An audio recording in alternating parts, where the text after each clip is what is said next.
Well, here we are again, maple syrup season. Still got a lot of snow on the ground here. Probably 3 feet of snow or better here. And crusted over hard, we can run right along on top of it here. But down here in this corner of the field, we've got a few of these nice rock maple. Rock maple, of course, easily identified by the white spots in the bark. There's another one over in there. A few more scattered down through there. On this particular property, we don't have a lot of rock maple. There's some up on the hills there around the farm buildings, but we only do probably 100, 125 taps. This one here, we get a little visitor. He's built a nest here last year. Amazing how they can wind those little threads of bark and grass and such around a limb to hang a nest. Of course, the squirrels, they've filled that nest full of seeds off the cherry trees or the high bush cranberries along the river here. There's even a little string off of a baler twine wound into that nest. Anyway, if you can look here real closely, you see these little guys right here. Those are sap flies. That's a pretty good indicator when you start seeing them around that it's maple syrup season. They call them sap flies for a reason. So we're going to get a few taps out here. We've hung a few cans already down in this corner to justify coming down in here for the dozen or so rock maple. We got a few cans hanging. These are some big river maple here actually. The water content on their sap is a lot higher, water to sugar ratio, than what it would be on a rock maple, but just to justify coming down here, and we'll put a few cans on with them, fill the pails up. So we're going to get the drill rigged up here, get some spiles tapped in.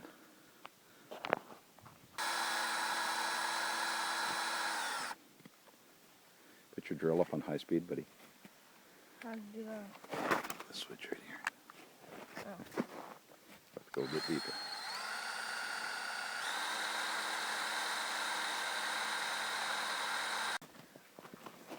Okay, so these hole drilled. There you go. Just snug it up. There, that's good. Okay. Put the can on there. What? Put the can on it.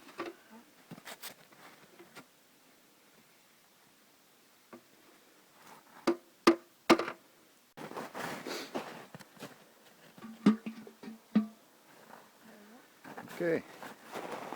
The best success that we have with tapping trees is if you can get your spile on the south or west face of the tree. And we like to make sure that a tree is at least 10 to 12 inch diameter at breast height, which that tree is just making the size there now. This is the first year we've tapped this one, but it's got a good sized crown on it. It's got a little bit of damage right there at the roots. We get ice flows here in the springtime. This entire valley bottom here will fill full of ice, flooding from the river. There's one branch of the river that's Longs Creek right there, and there's another branch on the other side of that island. But we'll get water in here, sometimes 8 to 10 feet of water right where we're standing right now, with some pretty decent cakes of ice. So the trees do get chewed up a bit. That one's a little bit of damage. That might even be beaver chew at the bottom of that. Beavers will get in here chewing on the rock maple and the ash and such. Well, let's go on to the next one.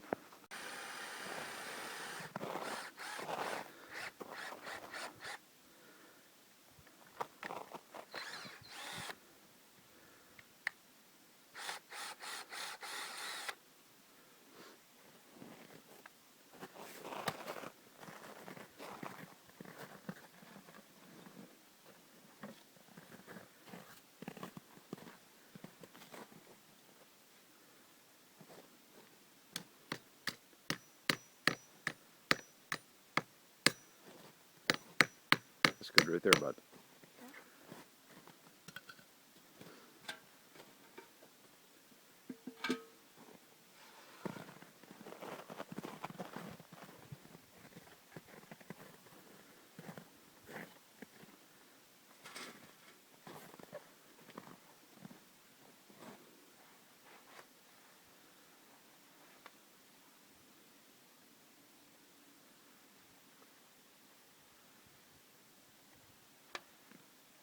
don't want to see him come separately. Is there two together?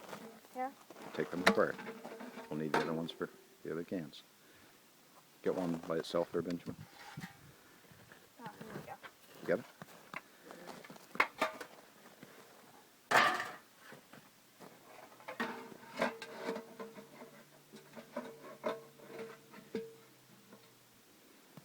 There you go.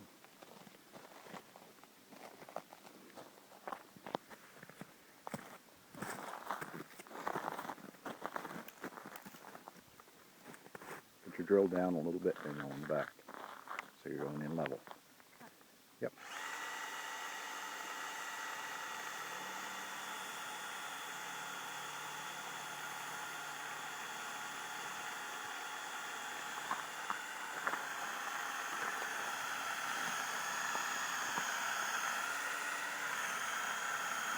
You're running your drill in reverse here, bud. Switch it over. Probably right. There you go.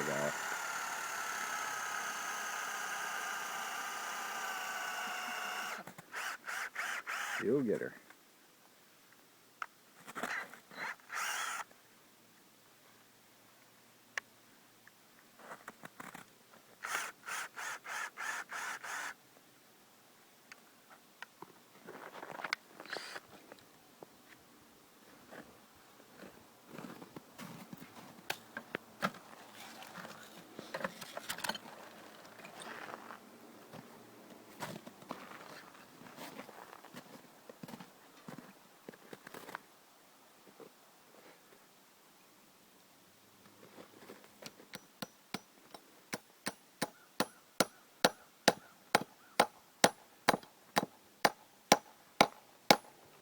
That's good.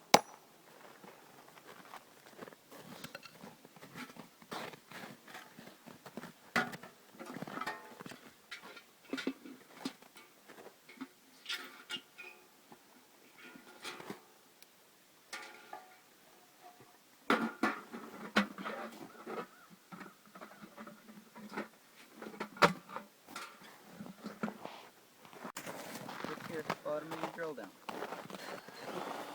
So you got two trees here that are a little bit bigger. They're so 16 inches or better at breast height, so we're going to hang two cans on these ones. The smaller tree that's around 12 inches at breast height should only have one can. We've got one here. You see quite a twist in the butt of this one from the ice jams hitting it when it was younger. That one over there has been not quite big enough for a can yet. It's only about 8 inches at breast height, but he's got some damage at the bottom. Of course, these big old river maple here, they lean and they twist and they go every which way. You'd have to wonder how some of them can stay standing.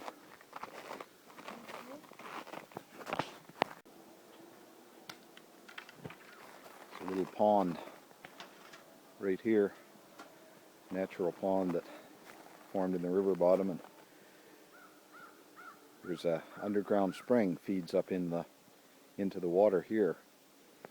The pond starts up by those maples, flows down through here. There's an underground spring there, and just down here there's a couple more springs in the bottom of the channel, and then it swings and goes on out to the river. This water here stays open all winter long. You can see some animal tracks on the shore there, but great place for muskrat and mink, beaver and whatnot to get a chance to get up above the ice and see the sunshine in the wintertime instead of being under the ice all the time.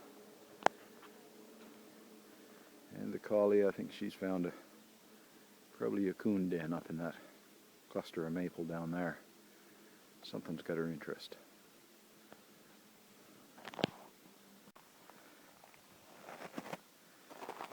What's in there?